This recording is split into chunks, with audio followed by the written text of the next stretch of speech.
Welcome to the Movies of the Damned podcast. My name is Kyle Grant, and I'm sitting here with my friend and published horror author, John Hunt. If you enjoy what you hear here today, please subscribe to our YouTube channel, check out our Facebook page, and follow us on both Instagram and Twitter, at Damned Movies. Email us any questions, comments, and suggestions to moviesofthedamned@gmail.com. For further details on John's published works, please visit his blog, johnhuntfiction.wordpress.com. Today, we'll be discussing Andres Rovira's 2019 film, Between the Darkness, formerly known as Come Said the Night, while touring on the festival scene.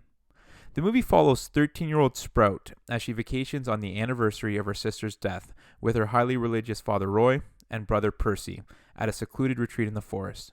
Sprout soon becomes convinced that a monster is haunting the family and decides to hunt it. During her missing, though, she stumbles upon her father murdering a park ranger. Sprout and Percy then must fight for their lives to escape, eventually getting the best of their father and killing him. And as the movie ends, they find a ride back to civilization. Just to let everyone know, this movie came to our attention when Michael Mason, the director of marketing from the media companies Tricoast Worldwide and Dark Coast Worldwide, reached out to us over email. He asked if we would be interested in reviewing this movie, and we told him that we'd love to check it out and give our honest opinion. So that's how we got here today. Before we get started though, John, I just wanted to give a quick shout out to your son Ethan. Ethan is an aspiring filmmaker and is obviously a big supporter of this podcast, having recorded our opening and closing music and appearing several times on the podcast as a guest host. Well, big news. He just released a short film. I watched it and I really enjoyed it. To check it out yourself, please go to his YouTube channel, Ethan J. Hunt Films, and click on Grimm, a short film. And folks, you might even recognize a couple of the actors in there. Hint, hint. John, anything to add about that one before we get going? Yeah, that was a lot of fun to do, to help him out with. He wrote, he directed it, he edited it, he did the music for it. My daughter did the special effects makeup for it, and the one main character, Jimmy, the main Great actor. Holy cow, he made everyone else in that film. He was just really, really good. He was so good. If someone gets a hold of this guy, like, this guy's got some talent, that's for sure. Yeah, definitely. And he definitely blew away the two podcast hosts here as actors. But no, you're right. It was a lot of fun to help out and just be a part of the start of Ethan's career, because he's going on to big things. I would think so, yeah. But no, folks, go and check it out yourself. Again, the YouTube channel is Ethan J. Hunt Films, and the film is Grimm, a short film. So, John, back to Between the Darkness. Opening thoughts, please. Okay, so this was, I started smiling as soon as, like, some of the film presentation was done, like the way the shots were and the music, and because I know how much you love these type of art house films. Like, I was so like, I can't wait to talk to Kyle about this. I remember how much he loved Mandy, how much he loved The Girl Who Walks Home Alone at Night. Don't get me started on those two. Oh my God. I was like, I can't wait. And then so I sent you a text, I think, about something like that. And you're like, no, I actually like this film. Oh, so I'm very curious as to... This movie is not in the same league as those dumpster fires, Mandy and A Girl Walks Home Alone at Night, or whatever that was called. This film was really good. I enjoyed it thoroughly throughout. I'm kind of amazed. So I kind of want to know why. I guess it was because it kept me thinking, kept me guessing, was very thought-provoking the entire time. Mm-hmm. So kind of for the first, I want to say 3/4 or 4/5 of the movie, it is a slow kind of burn. Definitely a slow burn. Slow build. But I didn't know what we were building towards. And it wasn't boring. It wasn't a slow build. Very, that was very interesting. No, it was very interesting, for sure. I was trying to figure it out.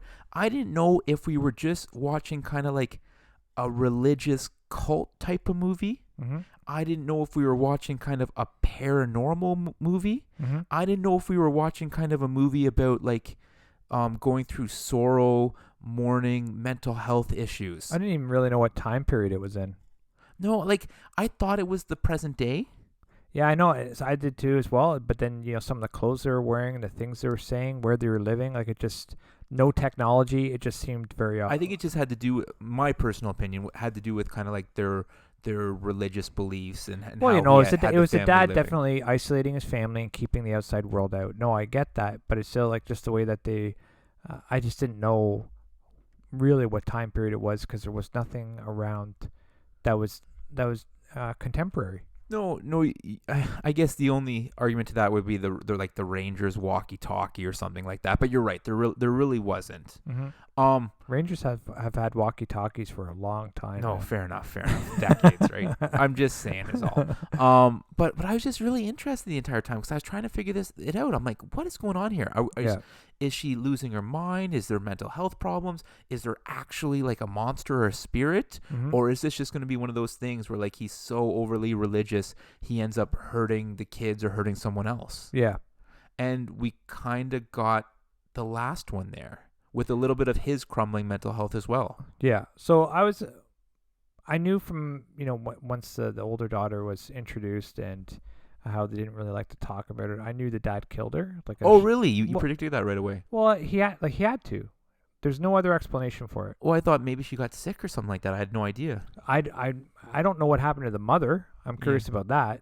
Like nothing was really addressed there that I saw. Maybe you did. I don't know. But like with the daughter, yeah, like because he talked poorly about her, and he was very, very religious, and he was very controlling.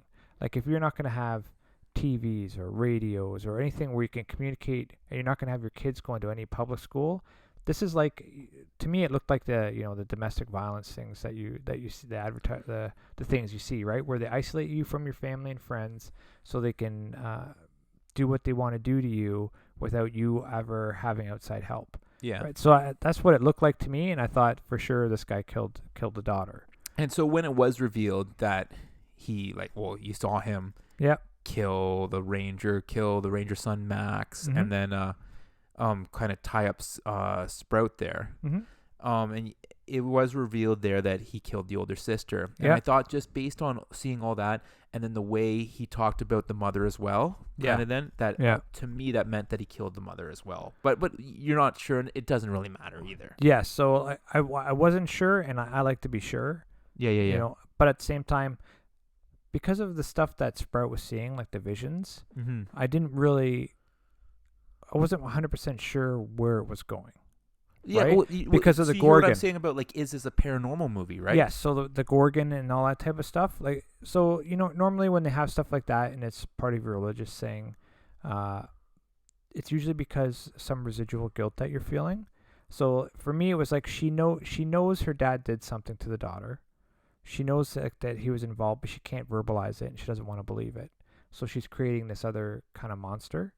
But once again, I don't know that. That's just something that a tool that I would utilize when I'm writing a book or something like that. But in a book, you can explain it better, right? Because you can get into the nitty gritty. So there definitely are some unanswered questions then, right? Yeah, for sure. And that's not a problem. Like it was a very interesting movie. Very well acted. Very well. Hey, I forgot to mention. Shout out to Danielle Harris. Like when you told me that she was in it, so.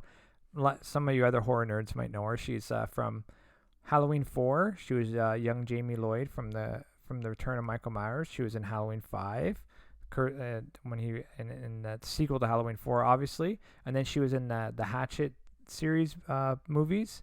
With Victor Crowley as the bad guy. Like, yeah, I was like, yes, she's in it. Sweet. I was very happy to watch it then. And so when we were first reached out to about this one, and as I always bring up, we get reached out to all the time kind of for these independent films, which we really love because it brings some cool movies onto our radar.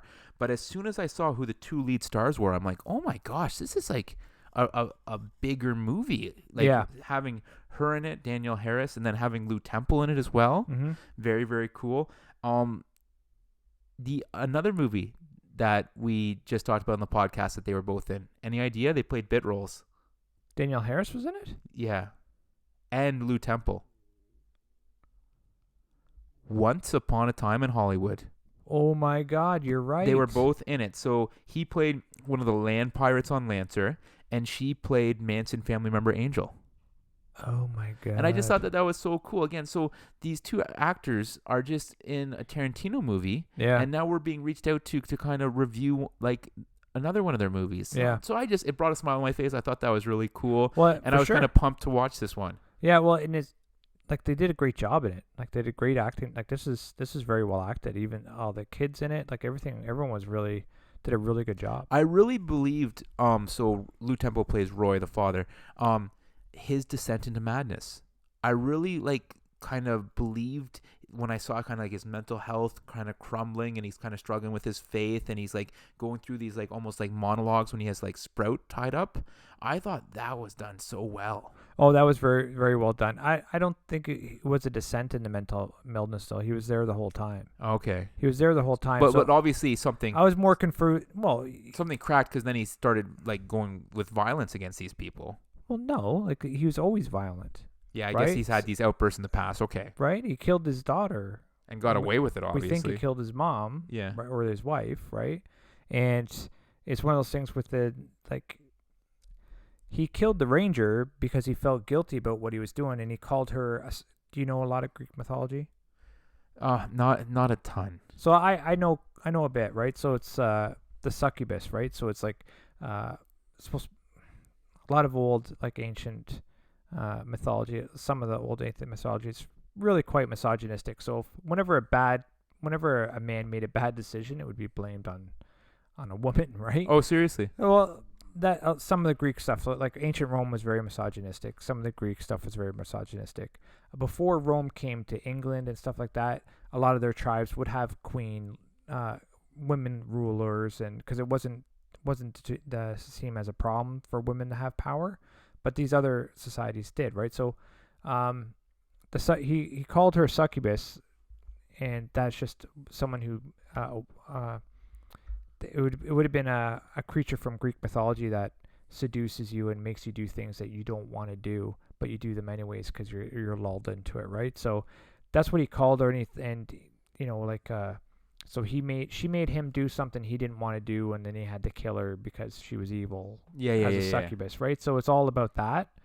And that was a crazy scene, by the way, as Sprout's kind of like watching that go down, and just like his ranting and raving and stuff like that. I'm like, oh my gosh, this is intense. But he he does that throughout the movie though, right? Like maybe not to the same degree, but he's always educating them on the gods, right? Because it is Greek mythology gods that they're talking about, like Athena. And that's who his religion was. And so when you first hear me say he was very religious, I'm sure the first thing that pops to your head is like Christianity or something like that. But it wasn't. Yeah, one of the big three, it was right? these gods that he was so into. Polytheism, right? So it's totally Greek mythology. It had Athena. The son Percy, named after Perseus, is from Greek mythology, right? Cut off the head of Medusa, the Gorgon that she sees later on, right? So it's all tied into Greek mythology mythos. The theme is so, but the thing with that is like I didn't really know why she was seeing this Gorgon and again coming back to that, we don't know whether it was actually there or it was just made up in her head. It's definitely made up in her head. There's no way, like, but I didn't know that. Is what I mean, right? I didn't know that until the very end. I mean, the reason why you know that at the very end is because the camera angle would focus behind her when she's about to stab her dad, right? And there'd be the Gorgon and her sister, right? And then it would pan to the point of view of the dad and the brother, and they didn't see her. Oh. Right? So it was the Gorgon or the sister. So that was her strength. It was giving her strength to do what she needed to do, and she brought these people out there to help her. Interesting. So that's the way I interpreted it. I don't know if that's accurate or not, but that's the way I interpreted it. So that's what I mean. Like, so throughout the movie, I knew Dad was the bad guy. There's going to be something terrible going on because he killed the daughter. That's so funny that you picked up on that right away. I didn't know that he was the bad guy. He had to be. Well, I just didn't know if it was going to be like a paranormal haunting type thing. Yeah. So it's one of those things like if we're watching a comedy, I'm not going to know, right? But this is a thriller. Yeah. With a darker thriller, like so there's murder and mayhem involved or something like that, right? Be it paranormal or not, right? There's something like that. But seeing him and the way he acted, like within the first 10 minutes, and learning of the daughter and that she's no longer here, and that Your spidey sense was going off. I was just like, he's killed her. He's Oh. killed her. Well, there you go. One character you just brought up, who I wanted to ask you about, Percy. Yep. He's wearing these oven gloves, like these oven mitts, I was gonna ask you about all that. throughout. Yeah. Like, the only thing I could come up with is, like, did he have some type of an allergy, or he was like a neat freak afraid of germs type of thing? I don't Like, even know, because when they took off the gloves, his hands were wrapped in plastic, right? yeah. So I don't remember anything from the Greek mythos where Perseus didn't. You know what I mean? Like he used a shield. So his dad was Zeus, right? And he used a shield to use the reflection, because if you look at Medusa straight on, she turns into stone, right? So the big deal with him was that he was able to use the reflection from the inside of his shield to see when Medusa was behind him, and he cut off her head, right? But I don't remember anything in the mythos about him not being able to touch anything. And So I don't remember them addressing it in any way there. the only thing I can think of is at the end there, when he kind of comes to Sprout's rescue. Mm-hmm. And then when they survive, he's kind of like covered in dirt. Yes. Like he like got past his fear of germs or something like that. And maybe I'm reaching there. I don't know. I don't think it means that, because no one talks about it, Yeah. so you don't know what it is, and that's the issue. We've always talked about this before. We can sit here and guess all we want, Yeah. but unless it's referenced at some point, and whoever's seen the movie or is going to see the movie, please feel free to write in and let us know why. Like I really. Oh, if kinda we wanna miss know. something, Yeah, like, if tell it- us. Well, not even if we. Yeah, so if we definitely missed something, please tell us. Like if they mentioned why he's wearing these gloves, and not just an offhand thing, like, but an actual reason why, I want to know, because I looked at that and I kept wondering, like, why is this? This must be a thing. Like this must be important, right? Usually there's like we said, there's a reason for everything, so Did there it- should be a reason for Did that. it just add to the strangeness of the family? I don't see how you needed to add to that. Yeah. No. Yeah. They were already strange enough, right? Yeah. So, No. So it was a little bit weird there. One scene that I absolutely loved was, well, I don't know if I loved it as much as it scared me. When she was going through kind of one of those first, like, I want to call it like sleep paralysis type of thing. yeah. Like that freaks me out. Like, as I've mentioned before, I'm a little claustrophobic. And Yeah. I could only imagine like feeling like I couldn't move my body, and there's like some type of like nightmare or thing that's coming to get me. Like, Mm-hmm. oh, it just gave me the creeps, man. I just can't imagine something like that. Have you ever had anything like that? Experienced sleep paralysis or anything? No. I hope I never do. No. And then the really cool scene when she's trying to convince the dad that there's this monster, and he kind of believes her, so they go like hunting in the crawl space together in the middle of the night. Yeah. Like that was a little freaky. It was. Why was that freaky? Let me ask you that. I think it was freaky because I was putting myself in the situation of a child. Mm-hmm. And then you have this role model, this parent who's supposed to always look out for you and tell you that monsters aren't real and direct you the right way to live life. And then they are telling you something like, you're right, there is a monster, let's go get it. Like, Well, it kind of reminds me, you ever see the movie Frailty? no. Okay, well, there's a scene in that where the dad wakes up the son and says, God has spoken to me, we must go hunt demons. And it's just like, whoa. Yeah. You see, you kind of see what I'm saying there? I do see what you're saying, and I know what you mean. I know what you mean totally. But I was wondering why you thought it was freaky, only in the sense that the reason why it was freaky for me is because I knew the dad was a murderer, and I thought maybe you were picking up on that. Oh, yeah, no, let's no, go no. into the crawl space, honey. Oh, Let's okay, go no, hunt I this didn't sake, right? think of it from that viewpoint. I just thought of it like, oh my gosh, I can't imagine living with like a parent who's like playing into let's go hunt monsters with Yeah. weapons and go in the crawl space at night together. Like, it's just so weird, right? Yeah, it is weird. It is weird. The other thing that I thought was kind of important, and again, they're showing you things for a reason, as we always bring up. So he's kind of flirting with the ranger with Danielle Harris there. She's on the truck, and she's like, "I'll call you later." And he's like, "You know, we don't have a phone."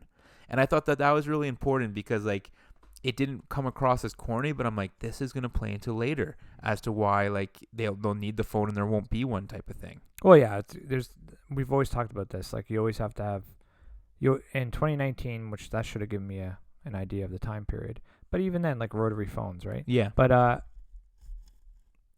you have to get away from like why don't they just phone someone?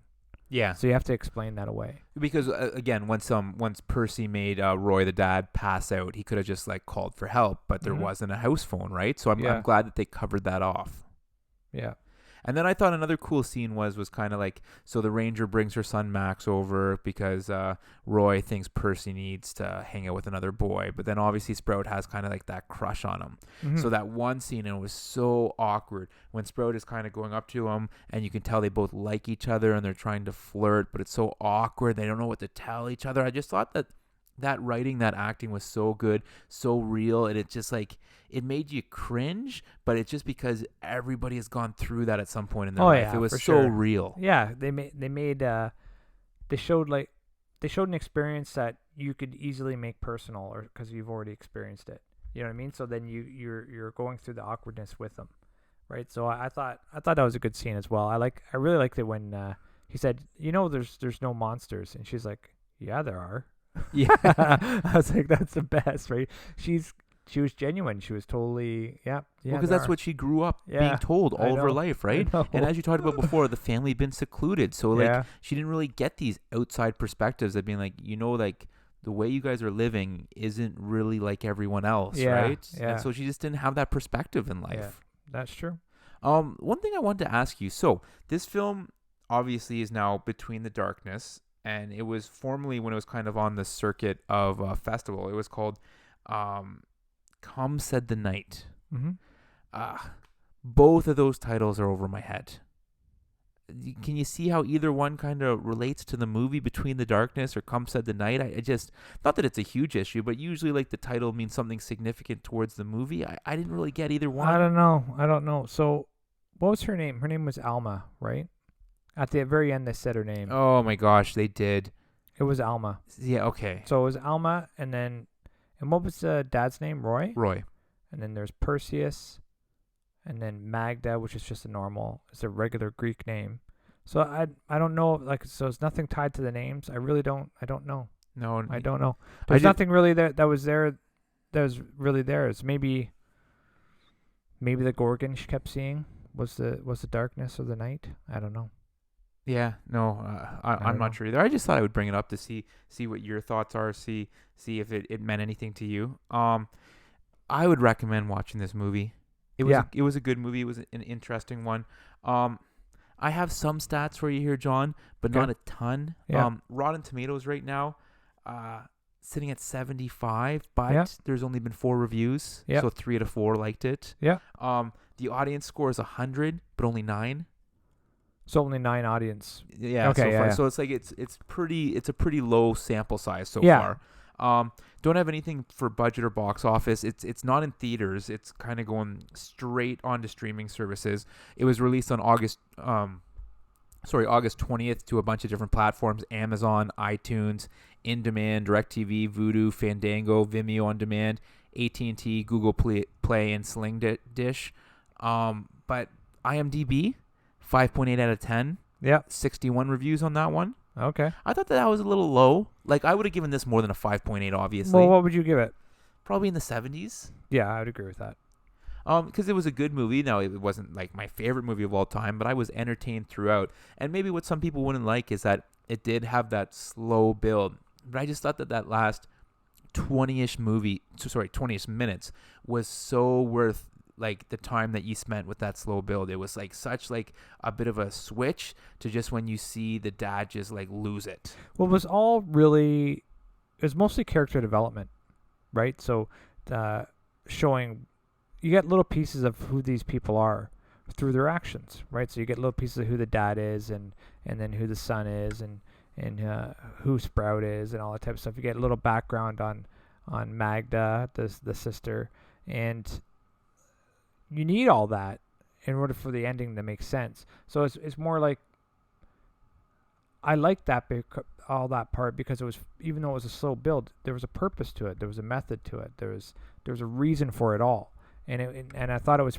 the shots were interesting too. Like, a lot of the filming was very well done. I love the top shots of drone. I guess they're drones that they must have used, but like when the family was just driving up at the very beginning, they're driving up to the place, And just a top shot drone. I love those. It's just following the top of the pickup truck, or you see that at the very beginning, just the feeling and the eeriness that it gives. So Roy's like standing out in the house, holding a cup of coffee, looking out the window with a cup of coffee, and the camera is slowly zooming in on him. So that gives you the sense that someone's watching. Yeah. Right? So they do good shots like that are interesting throughout the whole film. So like I was never bored. How about the shot when it's a point of view shot of somebody seeing kind of Sprout and Max arguing outside.